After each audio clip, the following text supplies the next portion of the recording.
A dentist won't even be able to solve that fungi on the fucking teeth. That fucking Lancashire dick fungi on your fucking teeth. That you can't wash that off with toothbrush and Colgate. Colgate ain't gonna fucking bail you. Neither is Listerine. That shit's there for good. Now you're right though, man. You can't roll with that dude. Like you can, I know guys, but you can't like hang with that guy. You know, if he's like the fucking the guy who's always like lying to his wife. And on top of that, I know the building's about to fall on top of him. Yeah, We were talking about Suge Knight before. As soon as I see Suge Knight walk into a restaurant, I get for the check. In fact, I might even dine and dash. Because I know the building's about to fucking come down. Exactly. The building's about to come down. I asked that motherfucker where he was on 9/11. I guarantee that motherfucker was standing out there with an umbrella. You know what I'm saying? That's the type of luck that fucker's got.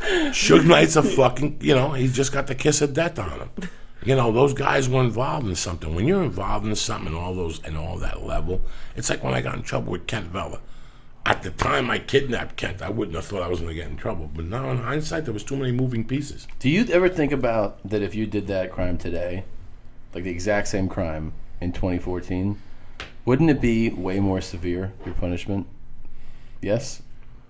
Like if you did the exact same thing right now, I thought it would be more severe. I think jail might not have been as easy. The severity, well, at this age, no. At this age, no. You're going to go into a fucking jungle, into a medium. Remember, anything over like 4 years, they're going to put you into medium level. Medium level, you got some heavy duties in there. Yeah. You got some heavy duties that are on their way back. People who were up on the high tiers who are going down in time. They had 12 years. They got 6 left. They had no problems. They're still the same human being. But do you think the sentence would be the same if you did that today? Would the sentence be the same? Yeah, today. That's what I was thinking. No, it was a different time. Yeah. There was different mitigating circumstances. There was a lot of what ifs. He did this. I left it open. They couldn't figure it out. Yeah. They couldn't figure me out. That's if I wouldn't have had the things I had going for me, a job, no prior convictions. So no priors when this happened? No. I had arrests. Okay. Big difference. I'm a man without convictions. At the time, I had been convicted of one misdemeanor, which was a 6 months deferred sentence, which meant if I didn't get arrested in those 6 months, boom, it fell off my record. But it wasn't a violent crime, right? No, it was a pot crime in New York in January, February. I got convicted in March of '83. So and it was New York, which means 6 months probation is really, after 90 days, he told me don't ever call him again.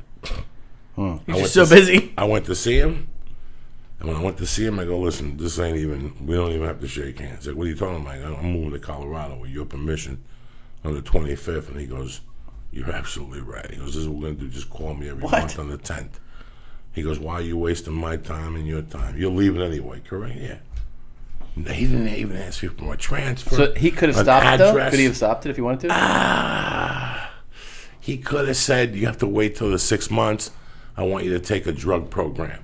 At that time, drug programs weren't intact yet. See, now they have drug programs.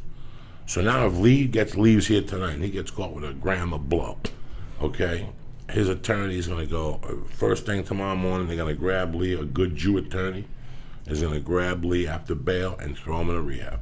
First thing. He's not even going to make fucking his first whatever.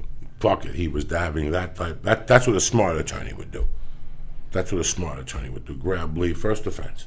Yeah. No DUI. Throw him into a fucking. They might give him driving under the influence. Throw him into a rehab for 30 days. Come out. Then go in front of the judge and work the process that way. There's got to be a program where first-time offenders, if they have no police record, they think that they're never going to have a rate of recidivism. Mm-hmm.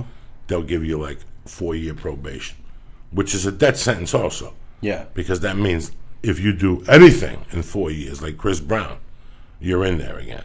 That's the problem when you get sentenced. Don't do to it, those probations. Don't get that fucking gram. So a lot of people go, fuck it, I'll take the year in jail because I don't want to do 4 years of probation. Really? A lot of people. Fuck. They don't want to live under a magnifying glass. Life is tough enough out there.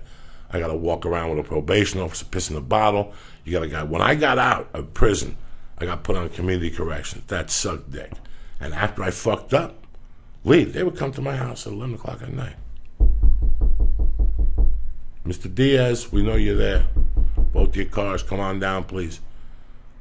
Come down, open the door. I have a sheriff with me. We're going inside to get a urine test. 11 o'clock at night. Really? And this is in... What, is this Boulder. In Boulder, wow. This was in Boulder. Now, when I got arrested for the kidnapping, my first mistake was the lawyer told me, he goes, check in the rehab first thing tomorrow morning. I was like, fuck that, I ain't got a coke problem. Didn't claim responsibility.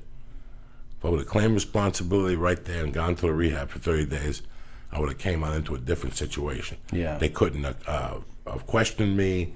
They couldn't have, you follow me? That's the other end of the coin. They can't Just get disappear. to you. They can't get to you. Yeah. Now it gives us a little time to get our action. These Yeah. are the moves when you have the money and the finances. Yeah. A lot of people, when you're doing drugs, you know, $1 to come out of your pocket is $1 that comes out of your nose. You're not going to put money up to get help. But a smart player goes to a rehab. It's like my friend. Whenever he used to get in trouble when we were kids, he shot somebody, or he got caught burning a house one time. He fakes a heart attack because that gives you 3 days. That's an old Jew trick. Oh, right. Fake a heart attack? You fake a heart attack. You don't have to talk to nobody for 3 days. You know what I'm saying? They got to wait till you come back. They can't go they'll put a cop outside your door, but your attorney could still go in there and chit-chat with you. When the cops come in, we need to talk to him. He's not ready yet. You got a heart attack. Get out of here. You're going to stress him. They don't want to stress your heart. You could sue. Right. You follow me? Right. You ever see that movie with Clint Eastwood, The Enforcer? No. Where Clint Eastwood walks right into a fucking restaurant and the mafia is having a dinner, and he walks right up on the guy and he goes, hey, what I have in my hand is a subpoena. Tomorrow morning you're going to go to jail for the murder of Lee Syatt. And for that girl, you're here sitting with your daughter. Why don't you tell your family how you raped that girl and then dragged her and put her in the trunk of a car and killed her? There's a subpoena. I'll see you in court tomorrow, that scumbag. And he throws the subpoena. The guy grabs his heart, has a heart attack. The brother-in-law takes out a blank sheet of fucking paper. You know what I'm saying? Fucking deadly. It's one of those, the enforcers. One of those dirty Harrys. It's one of those dirty Harrys. So it's amazing the tricks you could fucking play. Yeah, that's the other thing. The smart move. You know when celebrities fuck up, like when they make a big public fuck up, it's always straight to rehab, no matter what. Straight to rehab. If they say, they say something like the recorded conversation, like Mel Gibson. Oh Jesus! Then they're like, he's got a problem. He's going to go to rehab now. It's just that tactic to like buy yourself. But now people see through it. Like when celebs do it, like when they say something crazy or racist, then they're like, I'm going to rehab. Then people now are like, that's fucking bullshit, man. That's such bullshit. We know it's a move. Lee, we're going deep tonight. It's over. Speaking of, I can't do any more then. All of us will eat this thing. No. Speaking of celebs, Tom just ran into Mike Tyson. I did, yeah. You run into everybody. You ran into, what's his name, the rapper a couple weeks ago, too. Big Daddy Kane. Where'd you run into him at? Dude, this was crazy. For Kane, I talk about him in my special, and I have a bit where I talk about seeing him and yelling out to him, and they put it on YouTube. So I tweeted him like, "Hey man, did you see this?" And he wrote back like, "It's hilarious. Somebody told me about it." So I thought it was cool, and that was it. He tweeted me back, and then like 2 days later, I'm home and I get a voicemail. Like I walk to the car and I see I got a voicemail, and I check it and it's Big Daddy Kane. And he's like, "What's up, Tom? I'm chilling over at your boy Russell's house, Russell Peters." So then Russell texted me. He's like, "Kane's over here right now. Come over to my house." And I was like, "Get the fuck out." So I drove over there. He could not be a cooler dude. He told me that his engineer, that he, like in the studio, saw the bit and told him about it, and that a bunch of people have point, but he couldn't have been. And now I tweet with him like all the time. He's just he's a cool dude, man. What about Tyson? Where did you bump into that savage? On a flight from LA to Pittsburgh, and man, people go nuts when they see Tyson. Nuts. People go nuts, and he's great. And he's gracious. He shook everybody's hand. Everybody. He's very fucking. And you know what? What you see is that the amount of people, people that are Joey Diaz fans. Yeah, there's a wide variety. Or let's take another actor or artist or athlete. There's that range of person that's like your fan. With Tyson, old white ladies, fucking teenage black kids, 45-year-old white guys. In other words, everybody wants to say something to him. It's not just who, like, you know, a certain demographic. It's the whole fucking world boarding the plane stopped and said something. They held up the fucking line to board, where the flight attendant was like, you have to keep moving, and they're like, I want to talk to Mike. Like, I can't believe they didn't board him last. Well, you know, what are you going to do? Like, they can't really do anything. So we're rushing, you know. How funny is that? He got convicted of rape and went to prison. There's something about people when they get convicted of rape, they have a power over people, and they walk over a room. Motherfuckers like, that dude went to prison for rape, Jack. I gotta shake his fucking hand.